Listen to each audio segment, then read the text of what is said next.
वेदांत दर्शन 24 मार्च 1896 ईस्वी को हार्वर्ड विश्वविद्यालय के स्नातक दर्शन परिषद में स्वामी विवेकानंद के द्वारा दिया गया भाषण। भारत में संप्रति जितने दार्शनिक संप्रदाय हैं वे सभी वेदांत दर्शन के अंतर्गत आते हैं। वेदांत की कई प्रकार की व्याख्याएं हुई हैं और मेरे विचार से वे सभी प्रगतिशील रही हैं। प्रारंभ में व्याख्याएं द्वैतवादी हुई, अंत में अद्वैतवादी। वेदांत का शाब्दिक अर्थ है वेद का अंत। वेद हिंदुओं के आदि धर्म ग्रंथ हैं। कभी कभी पाश्चात्य देशों में वेद को केवल ऋचाएं और कर्मकांड ही समझा जाता है, किंतु अब इनको अधिक महत्व नहीं दिया जाता और भारत में साधारणतः वेद शब्द से वेदांत ही समझा जाता है। यहाँ के टीकाकार जब धर्म ग्रंथों से उद्धृत करना चाहते हैं तो साधारणतः वे वेदांत से ही उद्धृत करते हैं। वे लोग वेदांत को श्रुति कहते हैं। ऐसी बात नहीं है कि जो ग्रंथ वेदांत के नाम से विख्यात हैं उनकी रचना वैदिक कर्मकांड के बाद हुई। ईशोपनिषद जो यजुर्वेद का 40वां अध्याय है, वेदों के प्राचीनतम अंशों में एक है। ऐसे भी उपनिषद हैं जो ब्राह्मणों के अंश हैं। अन्य उपनिषद न तो ब्राह्मणों के न वेद के अन्य भागों के ही अंतर्गत हैं, किंतु इससे यह नहीं समझना चाहिए कि वे वेद के अन्य भागों से पूर्णतः स्वतंत्र हैं। यह तो हम जानते हैं कि वेद के अनेक भाग सर्वथा अप्राप्य हैं तथा अनेक ब्राह्मण भी नष्ट हो चुके हैं। अतः यह संभव है कि जो उपनिषद अब स्वतंत्र ग्रंथ जैसे प्रतीत होते हैं वे ब्राह्मण के अंतर्गत रहे हैं। ऐसे ब्राह्मण ग्रंथ लुप्त हो गए हैं, मात्र उपनिषद अवशिष्ट हैं। इन उपनिषदों को आरण्यक भी कहते हैं। व्यवहारिक रूप से वेदांत ही हिंदुओं का धर्म ग्रंथ है। जितने भी आस्तिक दर्शन हैं सभी इसी को अपना आधार मानते हैं। यदि उनके उद्देश्य के अनुकूल होता है तो बौद्ध तथा जैन भी वेदांत का प्रमाण मानकर उससे एक उद्धरण प्रस्तुत करते हैं। यद्यपि भारत के सभी आस्तिक दर्शन वेदों पर आधारित हैं, फिर भी उनके नाम भिन्न भिन्न हैं। अंतिम दर्शन जो व्यास का है, पूर्व प्रतिपादित दर्शनों की अपेक्षा वैदिक विचारों पर अधिक आधारित है। इसमें सांख्य और न्याय जैसे प्राचीन दर्शनों का वेदांत के साथ यथासंभव सामंजस्य स्थापित करने का प्रयत्न किया गया है। इसीलिए इसे विशेष रूप से वेदांत कहा जाता है। आधुनिक भारतीयों के अनुसार व्यास सूत्र ही वेदांत का दर्शन आधार माना जाता है। विभिन्न भाष्यकारों ने व्यास के सूत्रों की व्याख्या विभिन्न प्रकार से की है। सामान्यतः अभी भारत में 3 प्रकार के व्याख्याकार हैं। उनकी व्याख्याओं से 3 दार्शनिक पद्धतियों एवं संप्रदायों की उत्पत्ति हुई है: द्वैत, विशिष्टाद्वैत तथा अद्वैत। अधिकांश भारतीय द्वैत एवं विशिष्टाद्वैत के अनुयायी हैं। अद्वैतवादियों की संख्या अपेक्षाकृत कम है। मैं इन 3 संप्रदायों की विचार पद्धतियों की चर्चा तुम्हारे सम्मुख करना चाहता हूँ। इसके पहले कि मैं ऐसा करूं, मैं तुमको यह बतला देना चाहता हूं कि इन 3 वेदांत दर्शनों की मनोवैज्ञानिक पद्धति सांख्य की मनोवैज्ञानिक पद्धति के समान ही है। सांख्य दर्शन का मनोवैज्ञान न्याय एवं वैशेषिक दर्शन के विज्ञानों के सदृश हैं। इनके मनोविज्ञानों में केवल गौण विषयों में भेद पाया जाता है। सभी वेदांती 3 बातों से एक मत हैं। ये सभी ईश्वर को, वेदों के शुद्ध रूप को तथा सृष्टि चक्र को मानते हैं। वेदों की चर्चा तो हम कर चुके हैं। सृष्टि संबंधी मत इस प्रकार है: समस्त विश्व का जड़ पदार्थ आकाश नामक मूल जड़ सत्ता से उद्भूत हुआ है। गुरुत्वाकर्षण, आकर्षण या विकर्षण, जीवन आदि जितनी शक्तियां हैं वे सभी आदिशक्ति प्राण से उद्भूत हुई हैं। आकाश पर प्राण का प्रभाव पड़ने से विश्व का सृजन या प्रेक्षण होता है। सृष्टि के आरंभ में आकाश स्थिर तथा अव्यक्त है। बाद में प्राण जो जो अधिकाधिक क्रियाशील होता है त्यों तो अधिकाधिक स्थूल पदार्थ उत्पन्न होते हैं। यथा पेड़ पौधे पशु मनुष्य नक्षत्र आदि कालांतर में सृष्टि की प्रकृति समाप्त हो जाती है और प्रलय प्रारंभ होता है। सभी पदार्थ सूक्ष्माति सूक्ष्म रूपों को प्राप्त करते हुए मूलभूत आकाश एवं प्राण में परिवर्तित हो जाते हैं। तब नया सृष्टि चक्र प्रारंभ होता है। आकाश एवं प्राण के परे भी एक सत्ता है जिसे महत कहते हैं। महत आकाश एवं प्राण का निर्माण नहीं करता, स्वयं उनका रूप धारण कर लेता है। अब मैं आत्मा, मन तथा ईश्वर के संबंध में चर्चा करूंगा। सर्वमान्य सांख्य दर्शन के अनुसार चाक्षुष प्रत्यक्ष रूप के लिए चक्षु जैसे उपकरण की आवश्यकता होती है। इन उपकरणों के पीछे चाक्षुष स्नायु तंत्र तथा स्नायु केंद्र दर्शनीय है। ये बाह्य उपकरण नहीं है, फिर भी इनके बिना आंखें देख नहीं सकती। प्रत्यक्ष के लिए अन्य उपकरण की भी आवश्यकता होती है। इंद्रिय के साथ मन का संयोग भी आवश्यक है। फिर वृद्धि से भी संवेदना का संयोग आवश्यक है, क्योंकि मन की वह शक्ति जिससे रूप निर्धारण करने वाली प्रक्रिया उत्पन्न होती है बुद्धि ही है। बुद्धि के कारण जब प्रक्रिया उत्पन्न होती है तब साथ ही साथ बाह्य जगत का तथा अहंकार प्रतिभासित हो उठते हैं। तब इच्छा उत्पन्न होती है। मन के स्वरूप का वर्णन यही पूरा नहीं होता।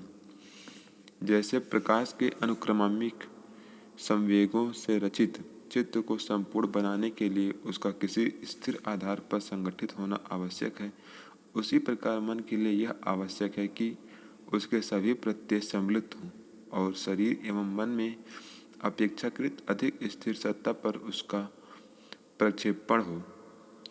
ऐसे स्थिर सत्ता को पुरुष या आत्मा कहते हैं। सांख्य दर्शन के अनुसार मन की प्रतिक्रियात्मक शक्ति, जिसे बुद्धि की संज्ञा दी जाती है, महत उससे उद्भूत होती है।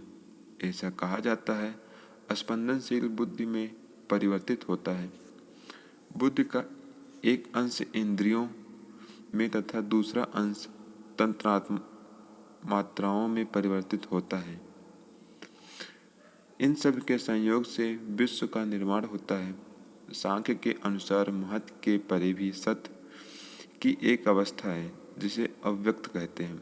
इस अवस्था में मन का अस्तित्व नहीं रहता, केवल इसके कारण विद्यमान रहते हैं। सत्य की इस अवस्था को प्रकृति भी कहते हैं। प्रकृति में पुरुष सतत भिन्न होता है। सांख्य के अनुसार पुरुष ही आत्मा है जो निर्गुण तथा सर्वव्यापी होता है। पुरुष कर्ता नहीं, दृष्टा मात्र है। पुरुष का स्वरूप समझाने के लिए स्फटिक का उदाहरण दिया जाता है। स्फटिक स्वयं बिना रंग का होता है, किंतु यदि किसी प्रकार का रंग उसके समीप रखा जाता है तो वह उसी प्रकार के रंग में रंगा दिख पड़ता है। वेदांती सांख्य के आत्म एवं जगत संबंधी मतों को नहीं मानती। सांख्य के अनुसार वे पुरुष एवं प्रकृति के बीच बड़ा पार्थक्य है। इस पार्थक्य को दूर करना आवश्यक है। सांख्य इसे दूर करना चाहता है पर सफल नहीं होता। जब पुरुष वास्तव में रंगहीन है तो उस पर प्रकृति का रंग कैसे चढ़ सकता है। इसीलिए वेदांती मौलिक स्तर पर ही यही मानते हैं कि पुरुष और प्रकृति अभिन्न है। द्वैतवादी भी यह स्वीकार करते हैं कि आसन या ईश्वर संसार का केवल निमित्त कारण ही नहीं, उपादान कारण भी है, किंतु यथार्थ में वे ऐसा केवल कहते हैं। उनके कहने का अभिप्राय दूसरा होता है, क्योंकि उनके विचारों से ही सही परिणाम निकलते हैं। उनको वे स्वीकार नहीं करना चाहते। वे कहते हैं कि विश्व में 3 प्रकार की सत्ताएं हैं, ईश्वर, आत्मा और प्रकृति। प्रकृति और आत्मा मानो ईश्वर का शरीर है। इस कारण यह कहा जाता है कि ईश्वर और प्रकृति अभिन्न है, किंतु पारमार्थिक दृष्टि से तो प्रकृति और आत्माओं में भिन्नता रह ही जाती है। सृष्टि चक्र के प्रारंभ होने पर वे व्यक्त रूप धारण करती हैं, और जब सृष्टि चक्र का अंत होता है तो वे सूक्ष्म रूप धारण कर लेती हैं, सूक्ष्म अवस्था में ही रहती हैं। अद्वैत वेदांती आत्मा इस व्याख्या को नहीं मानते।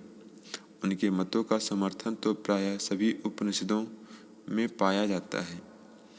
उपनिषदों के आधार पर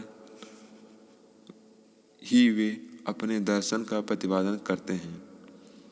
सभी उपनिषदों का विषय एक है, उद्देश्य एक है, निम्नलिखित विचार को स्थापित करना। मिट्टी के एक टुकड़े के बारे में ज्ञान प्राप्त कर लेने से हम संसार की सभी मिट्टी के बारे में ज्ञान प्राप्त कर लेते हैं। इसी प्रकार अवश्य ऐसा कोई तत्व है जिनको जान लेने से हम संसार की सभी वस्तुओं का ज्ञान प्राप्त कर ले सकते हैं। वह तत्व क्या है? अद्वैतवादी समस्त विश्व को एक सामान्य रूप देना चाहते हैं, विश्व के एकमात्र तत्व को बतलाना चाहते हैं। उनका मूल सिद्धांत यह है कि सारा विश्व एक है और एक ही सत्य नाना रूपों में प्रतिभासित होता है।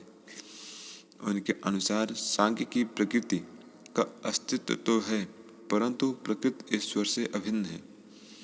विश्व, मनुष्य, जीवात्मा तथा जितनी भी अन्य सत्ताएं हैं, सभी सत्य के ही भिन्न भिन्न रूप हैं। मन तथा महत उसी सत्य के व्यक्त रूप हैं। इस मत के विरोध में कहा जाता है कि यह तो सर्वेश्वरवाद है। यह भी प्रश्न उठता है कि अपरिवर्तनशील सत्य परिवर्तनशील तथा नाशवान में कैसे परिवर्तित हो सकता है। इस समस्या के समाधान में वेदांती विवर्तवाद के सिद्धांत को प्रस्तुत करते हैं। सांख्य मतानुयायियों तथा द्वैतवादियों के अनुसार समस्त विश्व प्रकृति से उद्भूत हुआ है।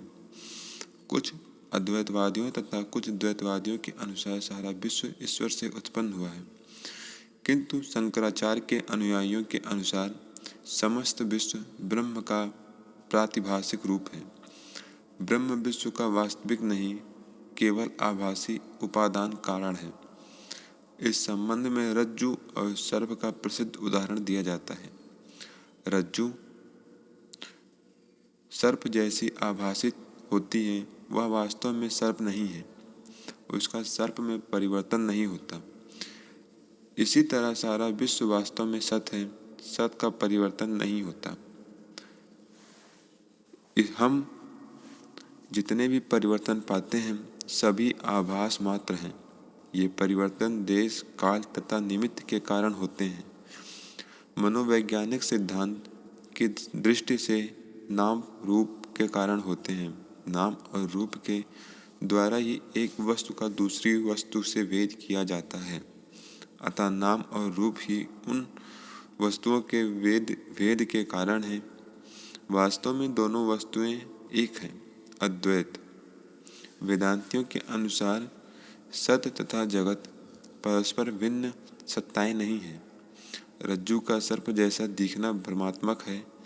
भ्रम के समाप्त होने पर सर्प का दिखना भी समाप्त हो जाता है। अज्ञानवश व्यक्ति को जगत को देखता है, ब्रह्म को नहीं।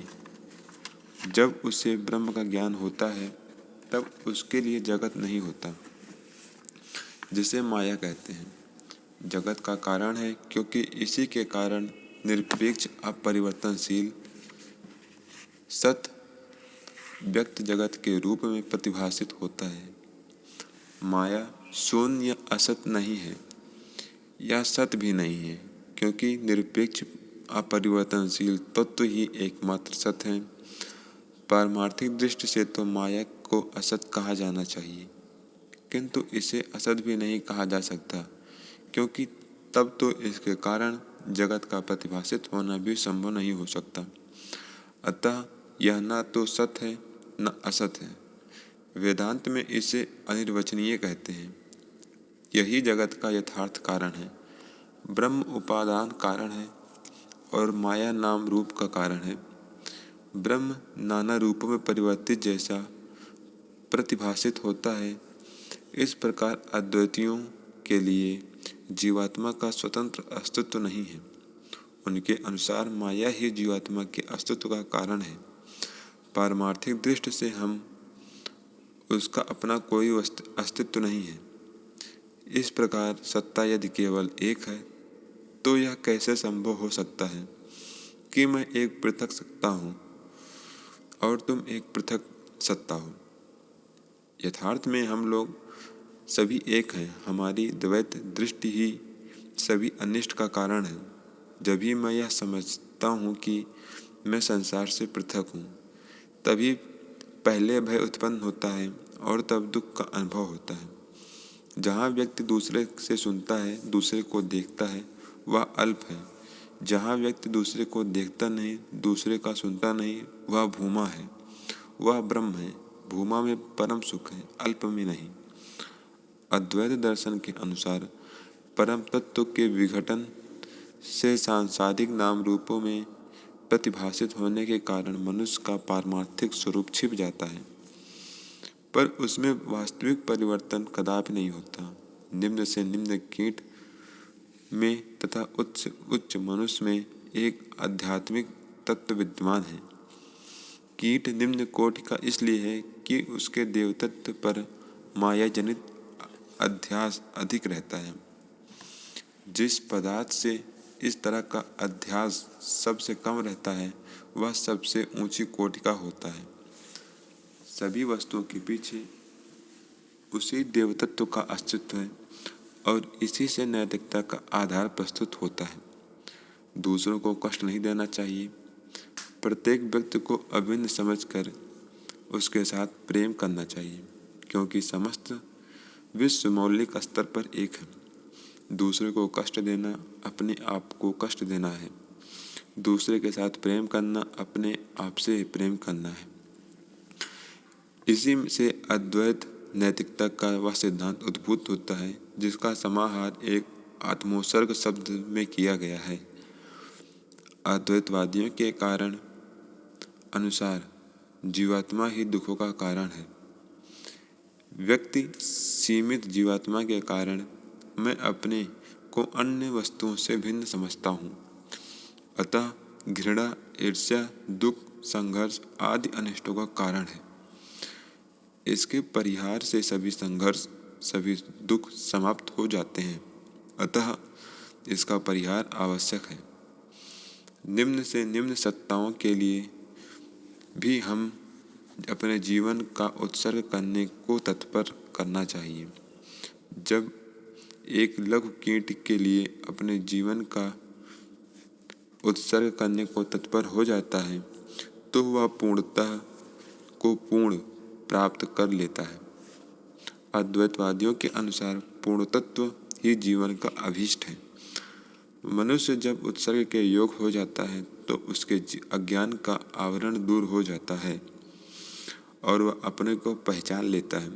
जीवन काल में ही उसे यह अनुभव हो जाता है कि उसमें और संसार में कोई अंतर नहीं है। कुछ समय के लिए तो ऐसे व्यक्ति के लिए जगत का नाश हो जाता है और वह समझ लेता है कि उसका वास्तविक स्वरूप क्या है, किंतु जब तक उसके वर्तमान शरीर का कर्म अवशिष्ट रहता है तब तक उसे जीवन धारण करते रहना पड़ता है। ऐसी स्थिति में अविद्या का आवरण तो नष्ट हो चुका रहता है, पर शरीर को कुछ अवधि के लिए रहना पड़ता है। इसे वेदांती जीवन मुक्ति कहते हैं। मनुष्य मरीचिका को देखकर कुछ समय के लिए भ्रम में अवश्य पड़ जाता है, किंतु एक दिन मरीचिका विलीन हो जाती है। बाद में मरीचिका के सम्मुख आने पर भी मनुष्य भ्रम नहीं पड़ता। मरीचिका जब पहली बार घटित होती है, मनुष्य सत्य और मिथ्या में भेद नहीं कर सकता, किंतु जब वह एक बार नष्ट हो जाती है तब नेत्रादि इंद्रियों के वर्तमान रहने के कारण मनुष्य उसे देखता तो है, पर उसके कारण भ्रम में नहीं पड़ता। अब तो उसे मरीचिका तथा वास्तविक जगत के वेद का ज्ञान प्राप्त है, इसीलिए वह मरीचिका के कारण भ्रम में नहीं पड़ता। इस प्रकार अद्वैत वेदांतियों के अनुसार व्यक्ति जब अपने आप का यथार्थ ज्ञान प्राप्त कर लेता है तो उसके लिए संसार का मानो लोप हो जाता है। संसार का फिर से प्रत्यक्ष तो होता है, किंतु अब वह दुख में नहीं रह जाता। जो संसार पहले दुख में कारागार था, अब वह सच्चिदानंद हो जाता है। अद्वैत के अनुसार सच्चिदानंद घन की अवस्था को प्राप्त करना ही जीवन का अभीष्ट है।